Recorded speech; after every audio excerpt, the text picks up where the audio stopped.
Welcome to A Perfect Touch. I'm Jeanette.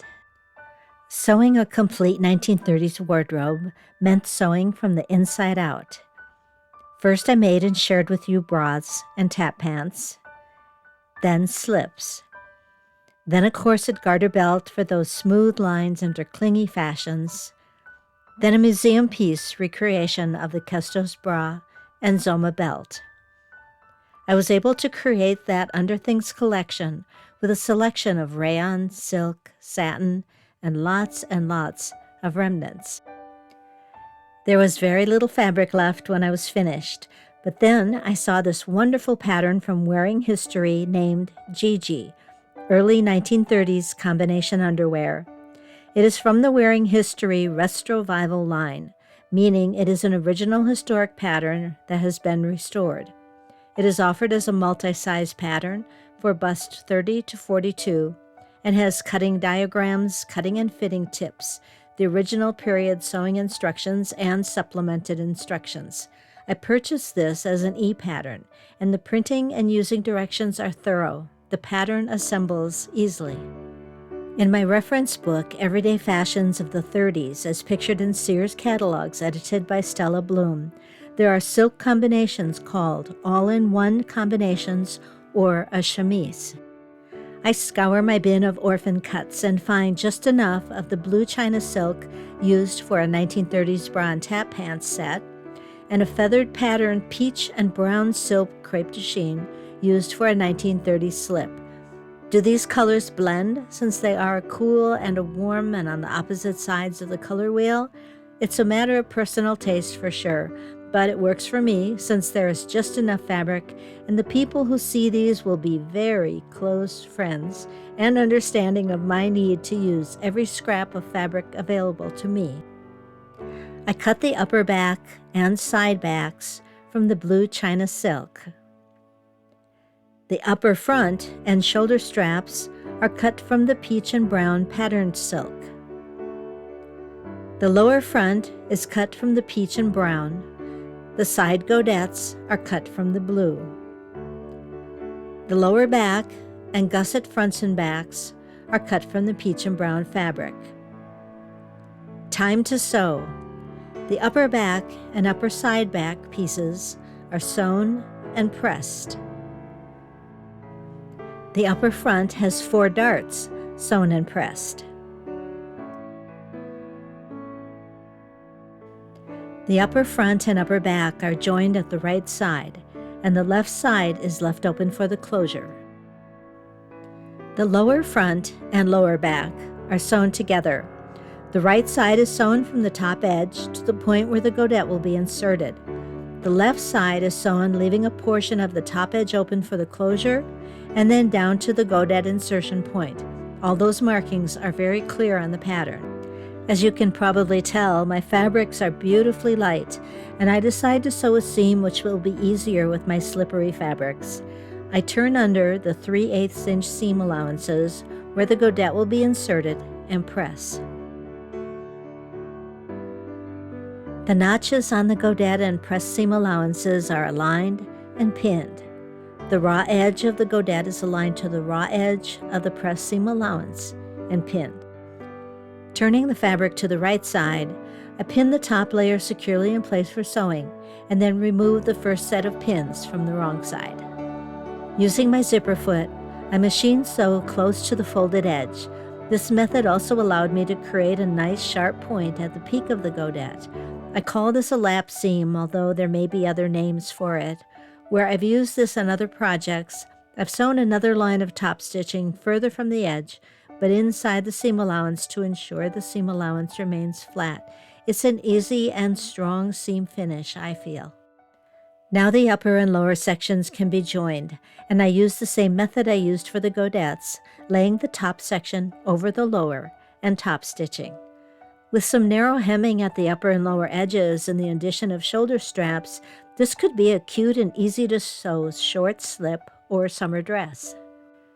But since these are going to be a combination underwear, it's time to create and sew in the leg gussets.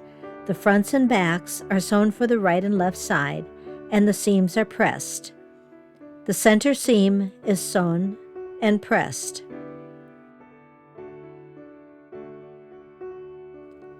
A slit will be made in the center of the lower front and lower back, and the gusset will be inserted there. I measured the length of the slit as indicated on the pattern, marked the fabric, and then cut the slit open, both front and back. I used a lap seam here and pressed the 3/8 inch seam allowance to the wrong side of the fabric, tapering toward the top of the cut opening. Following the same steps I used on the other lapped seams, I sew the gusset to the lower front and lower back.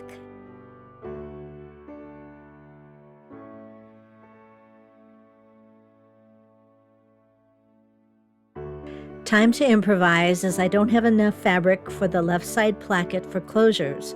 What I do have is some wide, single-fold bias binding in white. I've cut 2 lengths, an inch longer than the side opening. One length is pinned right side of the binding to the wrong side of the left side back. The folded edge of the binding is exactly the same width of my 3/8 inch seam allowance, which is a lucky break. I stitch down the binding fold to where the opening ends. Then the binding is folded to enclose the seam allowance, wraps to the right side of the fabric, and where the other folded edge of the binding will now meet the stitching just finished. The binding is pinned. It can be hand stitched for an invisible seam, or as I did, top stitched using the zipper foot. For the front placket edge, I used the same bias binding, pinning the right sides of the binding and fabric together. This was machine sewn 3/8 inch from the edge. Different from the back portion of the placket, the binding and seam allowance are folded to the inside along the stitch line, pinned, and top stitched.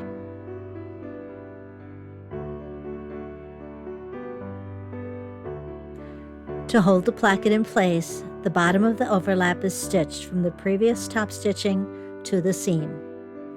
The location of snaps is marked and the snap sewn, which for me takes absolutely forever.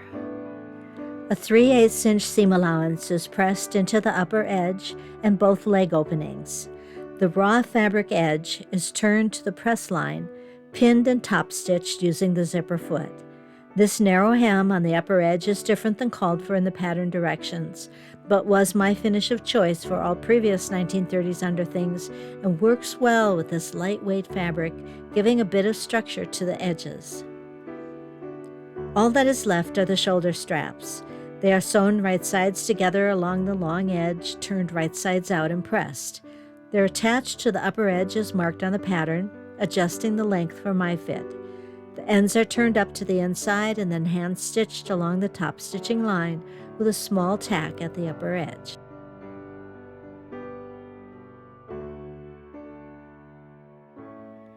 The early 1930s combination underwear is finished.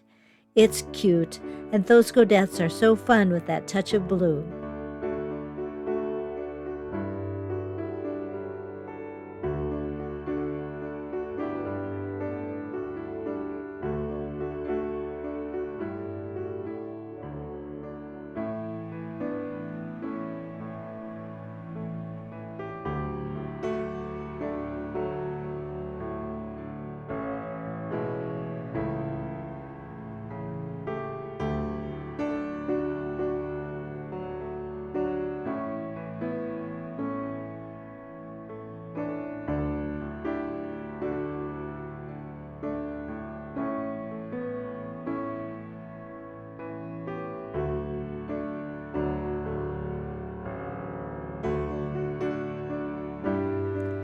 For those of you following the full 1930s wardrobe sewing, this is the last of the 1930s underthings.